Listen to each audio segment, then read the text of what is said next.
CPAP mouth leak. What is it? Why is it important? And how do we fix it? CPAP mouth leak. What is it? Why is it important? And how do we fix it? Let's go.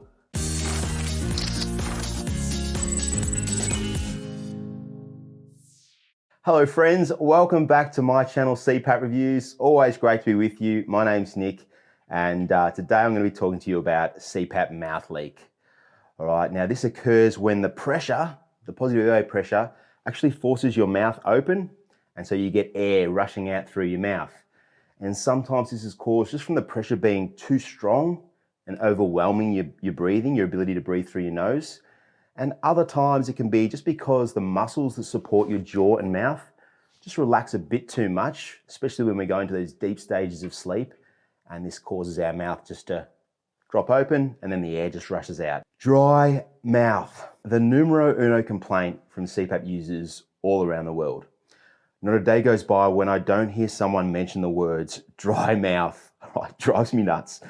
But no matter what mask you use or how high you dial up your humidifier levels, if you're someone who suffers from mouth leak or you're a mouth breather with your therapy, at some point in time, you're going to suffer from dry mouth symptoms. That's just the way it is. And here's a little something that you might not know. It can also cause some pretty nasty dental problems, especially tooth decay. In fact, the Oral Cancer Council estimates that over 30% of cavities in older adults is actually caused from dry mouth. Mouth leak is also going to cause noise. And CPAP therapy is noisy enough as it is without having air rushing out through your mouth, making all sorts of annoying noises. And that can be very frustrating for your bed partner as well.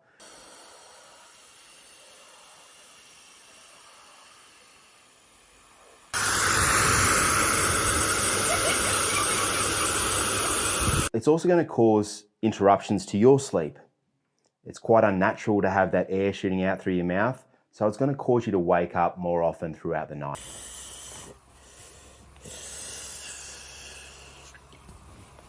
Now, here's some tips on how to improve your nasal breathing and reduce your mouth leak.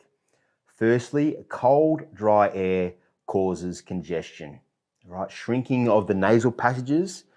And when this happens, it's much harder to breathe through your nose. So what do? We breathe through our mouth. So ideally, we want warm, humid air. So crank up that humidifier, crank up that heated tube, and that's going to really alleviate the congestion and make it much easier to breathe through our nose. Think about like when you've got a cold or your sinuses are all blocked up. What happens when you hop into a nice warm shower?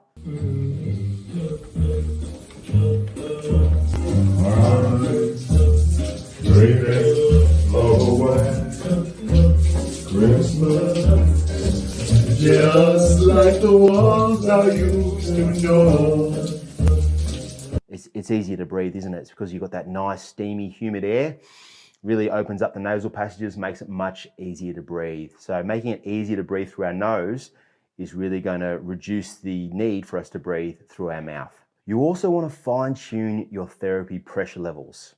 I've done a number of videos on this topic. If you want to watch one, click the link above. But the goal is to use our CPAP therapy data to fine-tune those pressure levels to get them working at the lowest possible rate while still controlling your snoring and sleep apnea, giving you a healthy apnea-hypopnea index. It's going to do the world of good for your therapy, and it's really going to reduce those mask leaks, and also it's going to be far less likely that that high air pressure is going to overwhelm your breathing and force air out through your mouth. Because that's sort of a lot of the time what happens. The air pressure builds up through the night and eventually it hits a point where your breathing just goes, no, I can't breathe enough through my nose, and it just pushes your mouth open. Now, if you've tried both those tips and you're still struggling with your mouth leak, then there are some additional accessories you can try that are just going to provide a little bit of extra support. This is what we call a chin strap, and it provides mouth and jaw support for when your muscles relax during sleep.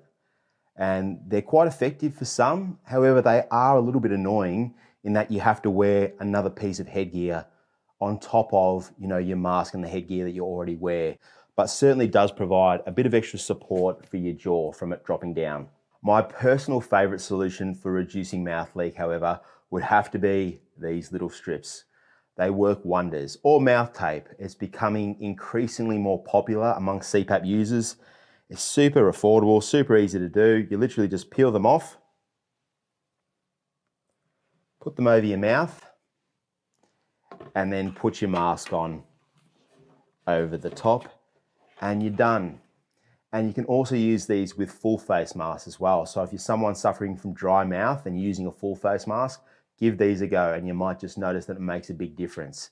Also, for those of you who aren't on CPAP therapy, maybe you're someone who snores a lot, or maybe you just wake up with a dry mouth, also give these a go. They're going to really help promote nasal breathing and help reduce those dry mouth symptoms. Just before I say goodbye, I do want to quickly touch on one more subject, and that is I hear a lot of sleep apnea patients referring to themselves as mouth breathers, and I really dislike that term. And the reason being is because it misleads patients into believing that they have to wear a full face mask, and it's just false. You don't. We are all brought into this wonderful world breathing through this thing. It's the way we were meant to breathe, through our nose. Our nose acts as a humidifier, right? As air travels in through our nose, it's gently warmed, moisture's added on its way down into our lungs for gas exchange. All right? And the nose also is a filter.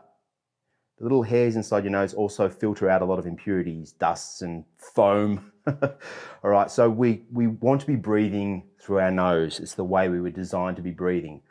But what happens is when you suffer from sleep apnea, over the many nights and years, you develop those bad habits of breathing through your mouth because you just can't get enough air in through your nose when you have sleep apnea. So what do? You suck it in through your mouth. But those bad habits can be reversed in a couple of weeks or a month with just a bit of practice.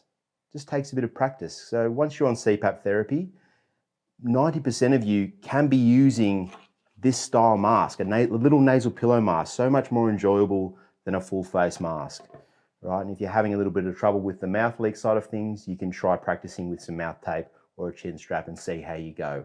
Start low with your therapy pressure, practice breathing through your nose, give it some time, and your body will adjust and you'll be able to transition from a full face mask to a nice little nasal pillow mask. Not everyone. There are some of you who have got deviated septum, sinusitis, a whole lot of stuff going on up there with your nose. But if you haven't been medically diagnosed with any of that stuff, and during the day, just when you're walking around or you can breathe okay through your nose, you should be able to do it of a night time. All right? Thanks for watching, guys. I hope you enjoyed the video. If you did and you'd like to show your support, you can do so by hitting that thumbs up button, subscribing to the channel, and we've also got a great little Facebook page full of very friendly and helpful people. Until next time, have a great day and amazing sleep, and I'll see you soon. Bye for now. Dreaming of a white Christmas.